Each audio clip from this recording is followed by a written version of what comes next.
va vraiment faire. Et Amen. là, j'ai une bonne nouvelle à t'annoncer, c'est que ce que Dieu peut faire de tes ennemis, c'est ce que Dieu va faire de tes ennemis. Amen. Come on. Ah, je vois quelqu'un être déjà dans la joie parce qu'une saison va commencer où il y a des choses qui vont se produire dans ta vie, dans ta famille, dans le nom puissant de Jésus. Avant que je ne puisse aller loin, je dis un très grand merci à tous les membres de ce ministère Prière et Famille. Vous êtes une bénédiction pour moi. Ce n'est pas la première fois que je passe. Pour ceux qui sont là presque tous les jours, j'ai été là au début de cette année. Et comme Papa Timothée me disait, cette année, nous allons parler sur ce que Dieu peut faire. Je ne me disais pas que ça allait prendre des proportions comme ça a pris là. Et semaine après semaine, jour après jour, Dieu ne cesse d'inspirer son serviteur. Je dis un grand merci à l'homme de Dieu et prie vraiment que Dieu puisse continuer d'inspirer. Il m'avait dit ça au mois de janvier, mais je sens que jusqu'au mois de mai, ça continue à couler. Que ça coule et que ça coule et que ça coule et que ça coule encore. Amen. Alléluia. Amen. Alors, sans plus tarder, nous allons lire 2-3 passages des Écritures et après, nous allons nous plonger dans la prédication un moment et nous allons prendre peut-être les 10 ou les 15 dernières minutes pour pouvoir prier. Je suis dans le livre de Psaume chapitre 31, le verset 15. Si quelqu'un peut m'aider à lire, Psaume 31, 15, nous allons lire 3 versets et après, nous allons commencer. Psaume 31, verset 15.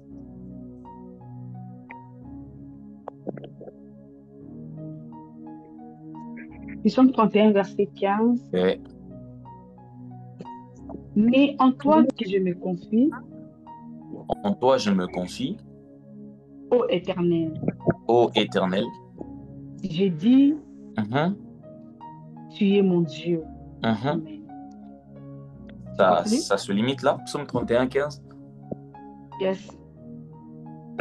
Je pense que je n'ai peut-être pas donné le bon verset. Attendez, je vais essayer de me... Non, moi, pour Psaume 31, 15, c'est autre chose que j'ai. Donc, je lis au nom du Seigneur. Mes destinées sont dans ta main. C'est ça. Délivre-moi de mes ennemis et de mes persécuteurs. Est-ce que vous pouvez le répéter, s'il vous plaît? Mes destinées sont dans ta main. Non, est-ce qu'on va le lire lentement? Mes destinées sont entre tes mains. Amen. Ensuite, délivre-moi de mes ennemis. Délivre-moi de mes ennemis. Et de mes persécuteurs. Et de mes persécuteurs. Je prie que cette semaine ne puisse pas finir sans que l'Éternel ne te délivre de tes ennemis. Amen. Je vais déclarer sur la personne qui me donne le meilleur des amens. Amen. Que tu vois l'Éternel te délivrer de tes ennemis dans le nom puissant de Jésus. Amen. Un deuxième verset, Psaume chapitre 89, le verset 21. C'est toujours David qui parle. Psaume 89, le verset 21. Et après, nous allons lire un tout dernier verset. Psaume 89, le verset 21.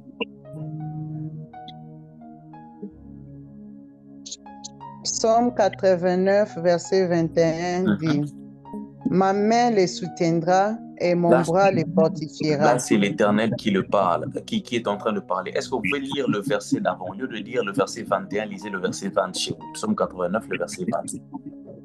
J'ai trouvé David, mon serviteur. Dieu est en train de dire, j'ai trouvé David, mon serviteur. Je l'ai oint de mon huile sainte. La prochaine phrase. Ma main les soutiendra et mon bras les fortifiera. Ma main le soutiendra et mon bras le fortifiera. Ensuite, la prochaine phrase. L'ennemi ne les surprendra pas et les méchants ne l'opprimera point. Donne-moi un bon amen à ces passages. L'ennemi ne le surprendra pas. C'est là où nous allons nous appesantir en cette tranche de prière. La Bible est en train de dire, là c'est Dieu qui est en train de parler. La toute première rencontre entre Dieu et David, Dieu est en train de dire dans Psaume 89, j'ai trouvé mon serviteur David. Donc avant, David n'était pas encore peut-être là. Dieu était à la recherche de quelqu'un. Dieu était à la recherche d'un roi. Dieu est en train de dire, j'ai trouvé mon serviteur David. Je l'ai oint de mon huile sainte. Ma main le soutiendra et le fortifiera. Et directement, Dieu commence à dire, l'ennemi ne le surprendra pas. Est-ce que tu peux répéter cette phrase? L'ennemi ne me surprendra pas. L'ennemi ne me surprendra point. L'ennemi ne me surprendra point. Et 3. L'ennemi ne me surprendra point. Vous savez, dans la vie, on a très souvent conscience des amis que nous avons. D'ailleurs, Dieu est en train de dire il n'est pas bon que l'homme soit seul. Quand Dieu dit qu'il n'est pas bon que l'homme soit seul, c'est dans l'angle où, ce n'est pas seulement dans l'angle du mariage. L'homme est censé être entouré. L'homme est un être qui a des gens autour de lui. L'homme est une famille. L'homme a des frères, l'homme a des sœurs, l'homme a des amis, mais il a souvent conscience des personnes qui sont autour de lui en ignorant que les ennemis sont aussi là autour de lui. Donc, merci. L'homme a conscience des amis, mais l'homme ignore très souvent qui sont ses ennemis. Merci, papa. L'homme ignore souvent qui sont ses ennemis. Et c'est dans cette ignorance-là que le diable profite pour venir frapper. Ça commence fort. Abel ne voyait en Caïn qu'un frère, alors que Caïn était devenu déjà un traître, un jaloux de son frère. Quand les autres ne voyaient en Judas, qu'un simple disciple, un simple apôtre, Judas s'était déjà transformé en celui qui était prédisposé à vendre le Christ. Quand tout le pays d'Israël ne voyait en Saül qu'un roi, Saül ne savait peut-être pas que dans son intérieur, il y avait déjà un esprit qui était entré en lui de pouvoir faire du mal à David. My God. Le problème que nous rencontrons souvent dans la vie, c'est lorsque nous ne connaissons pas, lorsque nous ne sommes pas avisés, lorsque nos esprits ne sont pas assez éveillés pour comprendre que non, là, l'ami cesse d'être ami, il devient l'ami cesse d'être ami et il devient ennemi. My God. Tous ceux qui vous entourent ne vous aiment pas toujours. Toutes les personnes que vous appelez amis ne vous aiment pas toujours. Toutes les personnes qui vous appellent toujours frères ne vous aiment pas toujours. La Bible n'est pas en train de dire que l'homme aura pour ennemi les gens de sa propre maison. Suis-je en train d'apporter une parole de méfiance? Non, je suis en train d'apporter une parole de prudence. J'aimerais dire ça. Nous ne sommes pas en train de prier en ces 2 semaines en apportant une parole de méfiance. Non, nous sommes en train de prier en apportant une parole de prudence. D'ailleurs, Dieu même est en train de nous dire soyez prudents comme le serpent. Dieu est en train de nous dire soyez prudents comme le serpent. Il se passe une histoire dans la Bible. Nous allons prendre cette histoire, je ne vais pas le lire pour gagner le temps. Caïn et Abel vont ensemble pour offrir à Dieu. Donne-moi un bon amen. Caïn et Abel vont ensemble pour offrir à Dieu. Sur la route, Caïn et Abel sont frères. Caïn portant son offrande, Abel portant son offrande. Le mal n'est pas encore entré. Ils sont en train de partir, possédant chacun d'eux son offrande entre les mains. Arrivant au lieu où ils étaient censés offrir à Dieu, Caïn offre à Dieu et Abel offre à Dieu. Et après le service d'offrande, Caïn remarque que son offrande n'a pas été agréée par Dieu et l'offrande de Caïn est agréée par Dieu. C'est alors que dans son cœur commencera à naître la jalousie. Le premier point que je nous donnerai, c'est que on cesse d'être amis et on devient ennemi quand la jalousie commence à entrer dans le cœur. Merci. Merci. On cesse d'être amis et on devient ennemi quand la jalousie commence à entrer dans le cœur. Et la jalousie ne parle pas français. La jalousie ne parle pas anglais. La jalousie parle le langage du cœur. Et comme le cœur de l'homme est dans son intérieur, tu ne peux pas comprendre que Mouto Tambola Kana Ye ou Ben Araye Makopa a déjà pour ressentir jalousie contre you. Mutu otango nyonso tu bozalaka na ye na pause na musala. Quand on donne la pause, c'est avec lui que vous mangez. Tu ne sais pas que dans son intérieur, comme tu as eu une révalorisation salariale, dans son intérieur, il a déjà commencé à ressentir de la jalousie. L'homme se sent à l'aise quand vous êtes vous tous au même endroit. Quand tu commences à le dépasser, la jalousie entre dans son cœur et il commence déjà à être il commence déjà à concevoir la grossesse de l'ennemi. Il y a des amis qui sont en grossesse de l'inimitié. Il y a des frères qui sont en grossesse de l'inimitié. Il y a des familles qui sont en grossesse de l'inimitié. Simplement pourquoi? Parce qu'ils ont remarqué que toi, tes affaires commencent à marcher. Ils ont remarqué que toi, tes prières commencent à être exaucées. Ils ont remarqué que dans ce commerce-là, tu commences à aller de l'avant. Je prie dans le nom puissant de Jésus que si autour de toi, il y a quelqu'un qui commence à ressentir de la jalousie contre toi et il commence à préparer le mal, que Dieu puisse anéantir ses projets dans le nom puissant de Jésus. Puissant de Jésus. Pierre avait réussi à tuer Abel, aucun de tes ennemis ne réussira à mettre ta tête sous terre dans le nom puissant de Jésus. Le nom puissant de Jésus. Caïn avait réussi à verser le sang de Abel. Aucun des ennemis de tes enfants ne réussira à verser leur sang dans le nom puissant de Jésus. Le nom puissant de Jésus. Je déclare encore dans le nom de Jésus que les ennemis de ta maison, que les ennemis de ton foyer, que ceux qui sont jaloux de ta réussite, que ceux qui sont jaloux de tes enfants, que ceux qui sont jaloux de ton mari puissent être confondus dans le nom puissant de Jésus. Au nom puissant de Jésus. Les amis se transforment en ennemis dès lors que la jalousie commence à entrer dans le cœur. N'est-ce pas qu'il est dit dans la parole de Dieu, David venait jouer de la harpe dans la maison de Saül, oui ou non? Oui. Chaque fois qu'il venait jouer de la harpe dans la maison de Saül, il n'y avait pas de problème. D'ailleurs, David était considéré comme l'un des enfants adoptifs de Saül. Ce que les historiens de la Bible nous disent, et ce n'est pas écrit dans la Bible, mais les étudiants de la Bible disent que David avait arrêté d'habiter chez son père. Il avait commencé à habiter chez le roi. Wow. Pour jouer de la harpe. C'était quelqu'un qui apaisait le roi. C'était quelqu'un, à chaque fois qu'il jouait, le cœur du roi était apaisé, au point que Saül commençait même certaines fois à le considérer comme son propre fils. Il était là, il connaissait quand est-ce que le roi n'allait pas bien, jusqu'à ce que David puisse tuer Goliath. Quand David a tué Goliath, les femmes ont commencé à chanter que Saül a tué 1000, David a tué 10 000. Qu'est-ce qui est entré dans le cœur de Saül? Qu'est-ce qui est entré dans le cœur de Saül? La jalousie. La jalousie. J'aimerais dire à quelqu'un, tous ceux qui t'entourent ne sont pas toujours heureux de tes réussites. Bato nyonso tu bayaka koyebisa o félicitations, ma félicitation c'est ça monoko ça motema te. Je répète encore, je ne viens pas avec un message de méfiance, je viens avec un message de prudence. Très bien. Avance, papa. Je ne viens pas avec une parole de méfiance, je viens avec une parole de prudence. Saül a commencé à ressentir de la jalousie dans son cœur, simplement parce que les femmes ont commencé à chanter que David a tué 1000, Saül a tué 1000, David a tué combien? 10 000.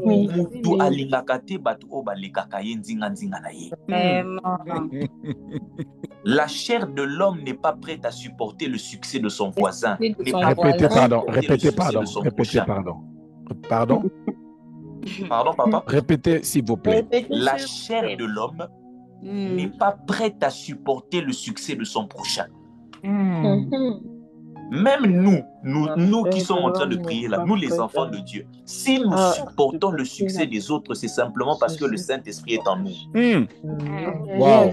Et le Saint-Esprit domine tellement sur les pensées de la chair que la jalousie n'a pas de place en nous. Mais la chair humaine n'est pas prête à supporter le succès de son prochain. My God. My God. Come on. Come on.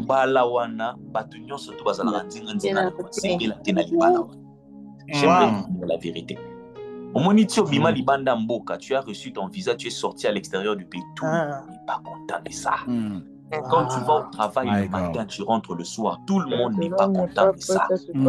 Et à force de nourrir la jalousie dans son cœur, c'est par là que Caïn va arriver à tuer son frère Abel. Et si David n'avait pas l'Éternel pour Dieu, il allait déjà mourir entre les mains de Saül. My God. My God. Souvenez-vous, Saül a lancé à David sa lance. Dans 1 Samuel chapitre 18, Saül a lancé à David sa lance en disant « Je le frapperai de ma lance et il sera cloué dans son pavois. » My God. N'est-ce pas que Saül a abandonné tout un royaume pour aller chercher la tête d'une seule personne? Tout ça pourquoi? Parce que la jalousie a commencé à naître dans son cœur. My God, my God, my God, my deliverance, Seigneur. Dans le nom puissant de Jésus. Puissant de Jésus. Toute jalousie qui commence à naître contre toi. Que toute jalousie qui commence à naître contre tes enfants, que toute jalousie qui commence à naître contre ta femme, ton mari, que toute jalousie qui commence à naître simplement parce que tu as eu un travail, parce que tu as eu un écrit, parce que tu as eu un poste, parce que au Simbimbongo Moko, que l'Éternel se lève et qu'il te défende au nom de Jésus. Au nom de Jésus. Au nom de Jésus. Au nom puissant de Jésus. Come on. Dans le verset que j'avais donné, je crois que c'était, je l'avais dit hier, Psaume chapitre 7, le verset 14. Quelqu'un peut nous le lire et nous allons entrer dans la prière un moment. Psaume chapitre 7, le verset 14. Qu'est-ce que la Bible est en train de nous dire?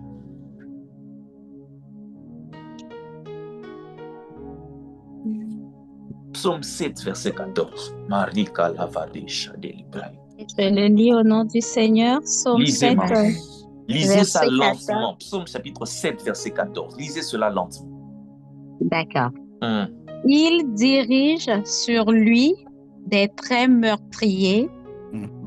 Vous êtes sûr que c'est le bon verset? Psaume 7, verset 14. Oui. Le verset 15. Oui, le verset 15. Voici le méchant prépare le mal. Doucement. Voici le méchant prépare le mal. Dans d'autres versions, on dit voici les ennemis préparent le mal.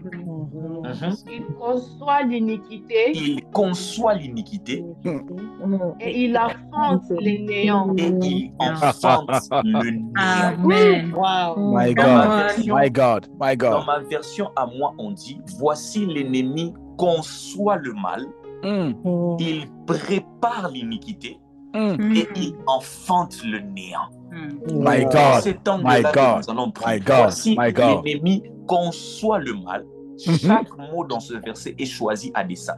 Voici l'ennemi conçoit le mal, il prépare l'iniquité et il enfante le néant. C'est comme dans une grossesse. Vous savez, la grossesse commence par la conception. Très bien. Très bien. La conception du mal d'un ami qui devient un ennemi, c'est la jalousie. Alléluia. Amen. La conception du mal d'un ami qui se transforme en ennemi, c'est la jalousie. Il conçoit le mal par la jalousie. Donc ça veut dire abandi zemi azua na yo. Oh my God. Oh my God. J'aime certaines fois la profondeur du lingala. J'espère que tout le monde qui est là comprend bien le lingala. Non, malheureusement. Non, malheureusement, hein? Non. Je vais le dire en français. Vous savez. Alléluia. Amen. Avance. Come on. L'ennemi conçoit le mal.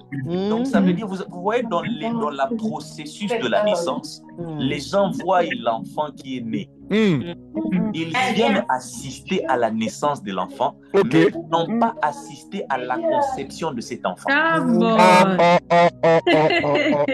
La conception, elle est secrète. C'est vrai. Mais l'accouchement est public. Quand l'enfant naît, tout le monde vient pour voir l'enfant qui est né. Mais la conception de cet enfant a commencé dans le secret. Quand quelqu'un commence à devenir jaloux de toi, il ne le dira pas. Jamais. C'est une grossesse qu'il a commencé à enfanter, de la même manière qu'il a commencé à concevoir, de la même manière que la conception se fait entre deux personnes, l'homme et la femme. La conception de la jalousie se fait entre deux personnes, l'homme et le diable. Dans le secret. Est-ce que Pardon. quelqu'un me donne un bon Attendez d'abord, papa. Est-ce qu'on peut respirer? Est-ce qu'on peut respirer d'abord? Oh, My God. avancez. Est-ce que je peux y aller? Wow. Alembe, attendez d'abord. Respirons d'abord. Mon Dieu. C'est vrai, maman. My God. Avance, papa. Jesus. La conception d'un enfant se fait en secret entre deux personnes. Vraiment. Mais après que l'enfant vienne au monde, c'est les amis qui viennent. Oh, yes. C'est la famille qui vient. C'est les proches qui viennent. Ils viennent voir quoi? L'enfant qui est né, mais qui a été conçu dans le secret alors qu'il n'était pas là. Jesus. Est-ce qu'on peut avancer ensemble? Avance, papa. Maintenant, ce verset de Psaume chapitre 7, le verset 15 dans notre version, 14 dans notre version, on dit « Voici l'ennemi conçoit le mal ». La conception ne peut pas être faite quand il n'y a qu'une seule personne. Jamais. La conception se fait quand deux êtres, deux entités se rencontrent, mais dans le secret. Quand l'arbre commence à produire des fruits, nous voyons le manguier qui a produit la mangue. Mais la conception a été faite sous terre entre la graine et le sol. Et quand cela a été fait, les hommes n'ont pas été là. La conception est le domaine du secret. Mon Dieu, mon roi. La conception est le domaine du secret. Et quand l'homme commence à entrer en contact avec le diable parce qu'il ne supporte pas la réussite de son prochain, il commence à concevoir dans son être ce qu'on appelle la jalousie. Oh mon Dieu, mon roi, Jésus. Il commence à concevoir dans son être ce qu'on appelle la jalousie. Je prie dans le nom de Jésus que tout ce qui est enceinte d'une quelconque jalousie contre toi, que tout celui qui est enceinte d'une quelconque jalousie contre ton enfant, que tout celui qui est enceinte d'une quelconque jalousie contre ton mari, que Dieu se lève et qu'il vous défende au nom de Jésus. Dieu se lève et qu'il vous défende au nom de Jésus. La Bible est en train de dire, laissez-moi juste finir les exposés de ce verset et nous allons entrer en prière. Merci. La Bible dit, voici l'ennemi conçoit le mal. Comme je l'ai dit, la conception d'un enfant se fait en secret entre deux personnes, papa et maman. Ils étaient là à deux, ils ont conçu l'enfant. La conception du mal se fait entre deux personnes, Satan et l'homme, à deux dans son cœur. Il commence à donner grossesse à la jalousie contre toi. Ça fait peur, ça. Quelqu'un peut me dire, allons à la prochaine étape. La prochaine étape. La prochaine étape maintenant, après avoir conçu le mal, ils font quoi? Ils préparent l'iniquité. C'est-à-dire? Je vais m'expliquer, papa. Okay. La conception se fait entre deux personnes, comme je l'ai dit, mais la préparation de l'iniquité, nous entrons maintenant dans le domaine où la grossesse est formée. On commence à dire à papa, on commence à dire à maman, j'attends famille. Papa, je suis enceinte. Maman, je suis enceinte. Yaya, nous attendons un enfant. L'enfant n'est pas venu. L'enfant a été conçu entre deux personnes. Mais comme l'enfant est là, on commence maintenant à dire à tout le monde que préparez-vous, un enfant est en train de venir. Là maintenant, c'est le point où sa jalousie commence à lui pousser à dire aux gens autour de lui, moi je l'aime pas. My God. Moi je ne le supporte pas. Il est ton ami, mais quand tu n'es pas là, quand tu tournes le dos, il dit à d'autres personnes, ah, ce qu'il fait là, ah, c'est rien. Vous savez pas que non, il fait ça parce que. Il dit ça derrière ton dos. Les gens, des personnes que quand toi tu es là, il est avec toi. Mais quand tu tournes le dos, il dit du mal contre toi. Là, nous avons atteint le niveau de la préparation de l'iniquité. Nous sommes plus au niveau de la conception. Ce qui était caché dans son cœur commence à sortir d'une certaine manière. My God. Est-ce que quelqu'un est en train de très bien me comprendre? Très bien. Saül, c'est lui qui avait le problème contre David dans la conception du mal. Mais dans la préparation de l'iniquité, il a tout fait pour prendre Jonathan, qu'il soit aussi contre David. My God. Je commence même déjà à avoir chaud. Recrutement. L'équipe de destruction. C'est Saül qui a ressenti la jalousie dans son cœur. C'était pas Jonathan. Il a compris la jalousie dans son cœur. Mais quand on a atteint le niveau de la préparation de l'iniquité, vous savez ce que Saül a dit à Jonathan?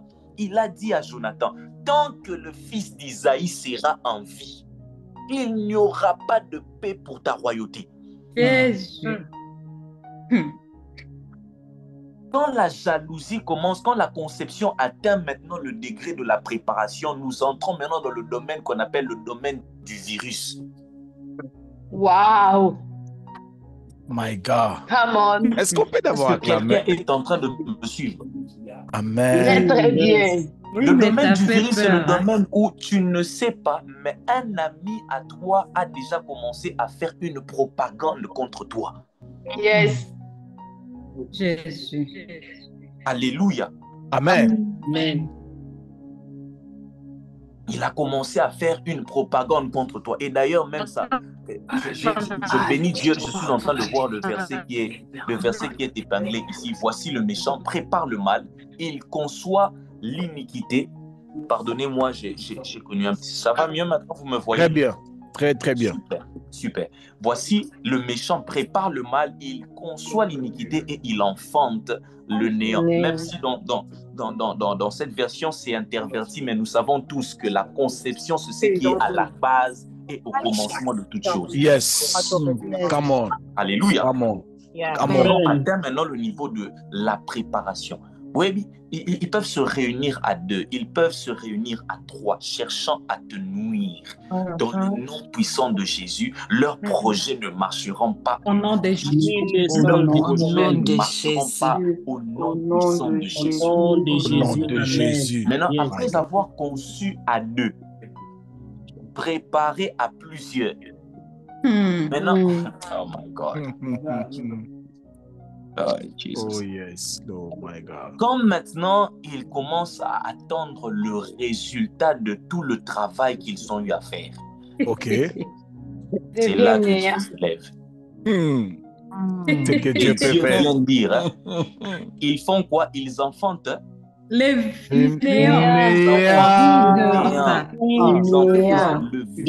Amen. Comme ça. C'est que Dieu peut faire. Ce que Dieu peut faire de tes ennemis, c'est qu'il peut te donner la victoire sur des combats que tu n'as pas été là dans la conception. Tu n'as pas été là dans la préparation. Le résultat, il vient et il te donne la victoire. Alléluia, my God. Quand un ami commence à préparer le mal contre toi, très souvent tu es ignorant de ce mal-là. C'est ça. C'est ça. C'est ça. On peut facilement... Dans la vie,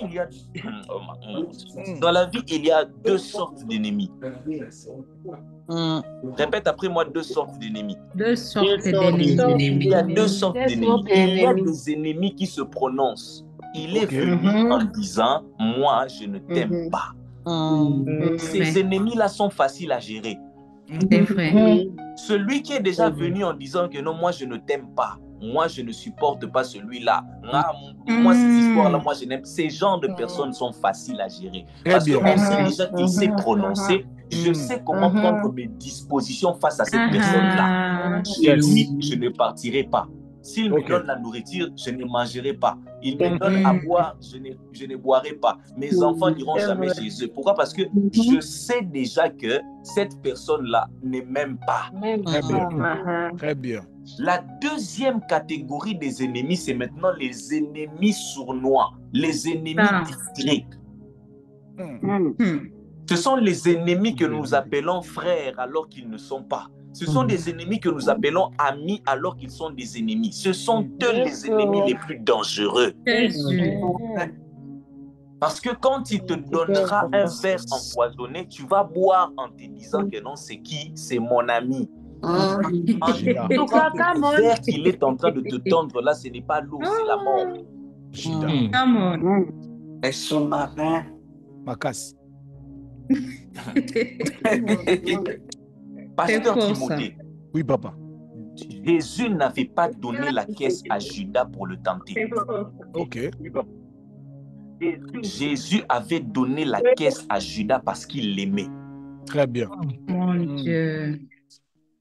Mais il faut faire une différence entre celui que tu aimes et celui qui t'aime. Ok. Ça, la très grandeur important. de ton amour envers l'autre ne veut pas automatiquement dire la grandeur de son amour envers toi. C'est vrai. C'est vrai. Nous allons nous mettre à prier. Je ne sais pas s'il me reste combien de minutes. Je ne sais pas s'il me reste combien de minutes. 7 minutes. Yes. Nous allons prendre ces 7 minutes-là pour prier.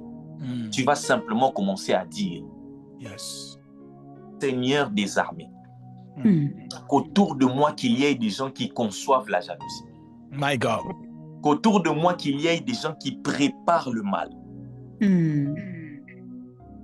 Mais à la fin qu'ils enfantent le néant dans le nom puissant de Jésus. Jette la confusion dans leur projet dans le nom puissant de Jésus. Non puissant de Jésus. Était mort, moi je ne mourrai pas. Yes. Je ne mourrai pas. Abel était mort, moi je ne mourrai pas. Déclare dans le nom de Jésus-Christ de Nazareth. Oh my God. Je déclare au nom de Jésus-Christ de Nazareth. Oh, les méchants qui préparent. Alléluia.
Ce qui médite le mal, il dit très magique, que mon échec, d'enfants de l'énéant, Jésus-Christ de Nazareth, ils sont préparés, ils se sont concertés, ils se sont conservés, ils se sont mis ensemble. Les deux, tout déstabiliser ma vie, sont de Jésus. Amen. Alléluia, my God. Seigneur, Au nom de Jésus. Quelqu'un peut dire gloire au Seigneur. Yes, écoutez bien. La Bible est en train de dire. La Bible est en train de dire dans Psaume 89 qu'on a lu, verset 20-21. La Bible dit, voici, j'ai trouvé mon serviteur David, je l'ai oint de mon huile sainte, ma main le soutiendra, l'ennemi ne le surprendra pas. L'une des forces des amis qui deviennent des ennemis, c'est la surprise. L'une des forces des ennemis qui deviennent des amis qui se transforment en ennemis, c'est la surprise. Un ennemi, nous nous préparons déjà au mal qu'il est censé préparer contre nous. Celui qui dit qu'il est notre ennemi, on se prépare déjà, on sait déjà qu'il prépare le mal contre nous. Celui qui est ami, qui a commencé à concevoir de la jalousie pour enfin devenir un ennemi, nous ne sommes pas préparés à affronter un mal venant de lui. Seigneur Jésus. Alors la force de leur projet, c'est dans le surprise. Et Dieu est en train de dire, j'ai trouvé mon serviteur David. Je mets loin de mon huile sainte. Ma main le soutiendra. L'ennemi ne le surprendra pas. Amen. Si Abel savait que Caïn préparait le mal contre lui, il allait s'y préparer et il allait fuir. Si Abel est mort, c'est parce qu'il n'était pas préparé à recevoir le coup de son frère. Il n'était pas préparé à ça. Je lève ma main et je déclare au nom de Jésus. Au nom de Jésus, se prendra au nom de Jésus. Au nom de Jésus, se prendra au nom de Jésus. Nous allons nous mettre à prier. Nous allons prier selon Psaume 89, le verset 20-21. Tu vas simplement commencer à dire, l'ennemi ne me surprendra pas. Jamais. L'ennemi ne me surprendra pas. L'ennemi ne surprendra pas ma soeur. L'ennemi ne surprendra pas ma famille. L'ennemi ne surprendra pas mes églises. Est-ce que tu peux prier et déclarer cela au nom de Jésus? L'ennemi ne te surprendra pas. L'ennemi ne te surprendra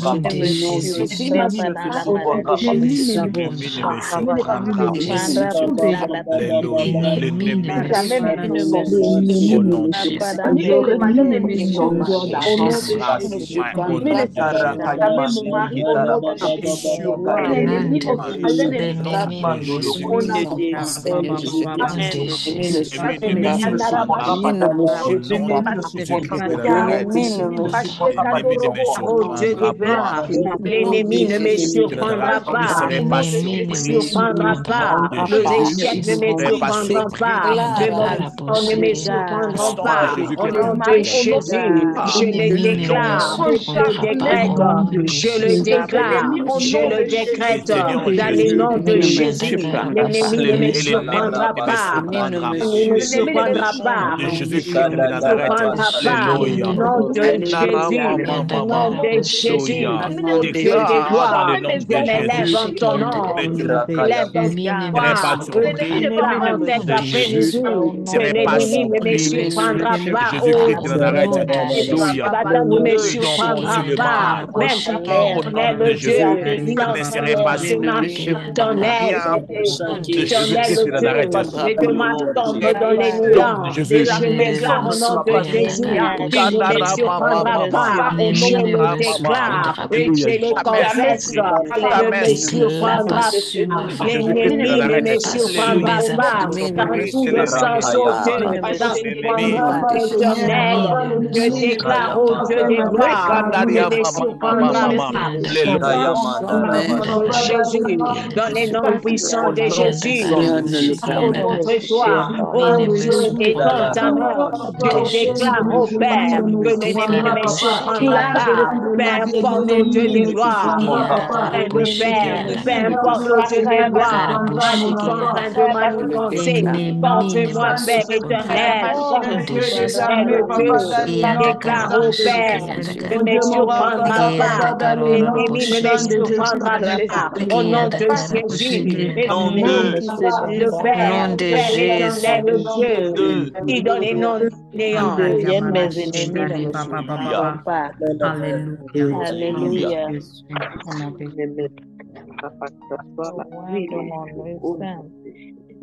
Je vais donner mon dernier sujet de prière, un tout dernier sujet de prière. Nous allons le faire en 1 minute. Est-ce que vous m'entendez très bien là? Amen. Le sujet de prière, nous allons le faire en 1 minute. Yes. Et d'ici 3 minutes, je suis déjà en train de chuter. Vous savez, comme j'étais en train de le dire, si Dieu est en train de dire dans Psaume 89, le verset 22, l'ennemi ne le surprendra pas. Aucun mot n'est utilisé par l'homme qu'on appelle la parole en vain. Notre Dieu s'appelle du nom de la parole. Donc, chaque parole qu'il utilise, chaque mot qu'il utilise a un sens prophétique. Amen. Quand il est en train de dire que l'ennemi ne le surprendra pas, c'est parce que l'une des forces d'un ennemi, et surtout d'un ami qui se transforme en ennemi, c'est la surprise. Amen. Le tout dernier sujet de prière, nous allons prier. Tu vas dire à Dieu, Seigneur, éveille ma sensibilité spirituelle. Amen. Très bien. Tu vas dire à Dieu, éveille ma sensibilité spirituelle. Parce que si tu es spirituellement sensible, un ami qui commence à devenir ennemi, Dieu te le dira prophétiquement. Merci. Amen. Amen. Yango, ne néglige jamais la vie de prière. Merci. Ne néglige jamais la vie de prière. Dieu parle beaucoup à ceux qui lui parlent beaucoup. Très bien. Retenez cette phrase, écrivez ça quelque part, que ça commence à devenir une de vos phrases clés de la vie. Dieu parle beaucoup à ceux qui lui parlent beaucoup. C'est ça. Si tu ne parles pas beaucoup à Dieu, Dieu ne te parlera pas aussi beaucoup. Comment est-ce que tu sauras les projets d'un ami qui veut se transformer en ennemi si tu ne parles pas beaucoup à celui qui connaît le cœur? Amen. C'est Dieu qui connaît les cœurs. Donc, quand tu parles beaucoup à Dieu, il te dira que non, fais attention avec celui-là parce qu'il commence à concevoir le mal contre toi. Tu vas prier et dire à Dieu, Seigneur, éveille ma sensibilité spirituelle. Merci, Seigneur. Éveille la sensibilité spirituelle de mon mari. Éveille la sensibilité spirituelle de mes enfants. Tu vas simplement commencer à dire à Dieu, éveille la sensibilité spirituelle. Personne ne devient ennemi alors que moi je suis distrait. Est-ce que pendant 30 secondes à 1 minute, quelqu'un peut commencer à prier et dire à Dieu, éveille ma sensibilité spirituelle. Éveille ma sensibilité. Au nom de Jésus-Christ de Nazareth. Éveille ma sensibilité spirituelle. Au sang de Jésus-Christ de Nazareth. Alléluia. Éveille cela. Au nom de Jésus. Alléluia. Dieu mon roi. Sensible. Seigneur. Alléluia. Ta misère. Au nom de Jésus. Au nom de Jésus. À informer à chaque fois mes ennemis. Mes amis se transforment en ennemis. Au nom de Jésus-Christ de Nazareth. Alléluia, my God.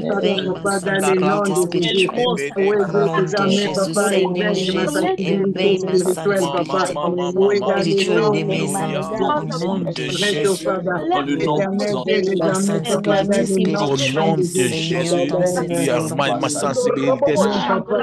ma sensibilité spirituelle souffre. Ma sensibilité spirituelle souffre. Au nom de Jésus, le nom puissant de Jésus, alléluia, que cette sensibilité spirituelle souffre maintenant. Au nom de Jésus, de Jésus-Christ de Nazareth, alléluia. Alléluia, nous déclarons dans le nom de Jésus pour une de sensibilité. Au nom de Jésus, la sensibilité spirituelle. Ma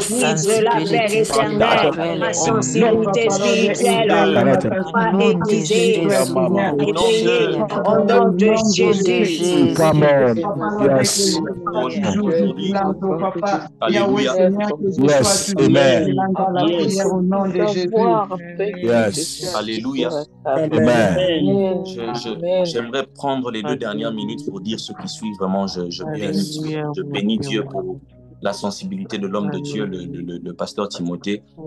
Quel thème, quel thème. J'étais en train de me préparer par rapport à ça, je me disais, quel thème. Quand un ami commence à devenir un ennemi. Ce que Dieu peut faire de tes ennemis, comme quand un ami se transforme en ennemi.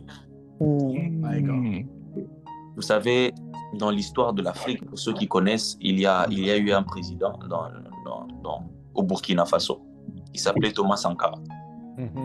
Puis, tu sais, quand tu es dans les choses de Dieu, il faut aussi connaître les choses de la vie. Bien sûr.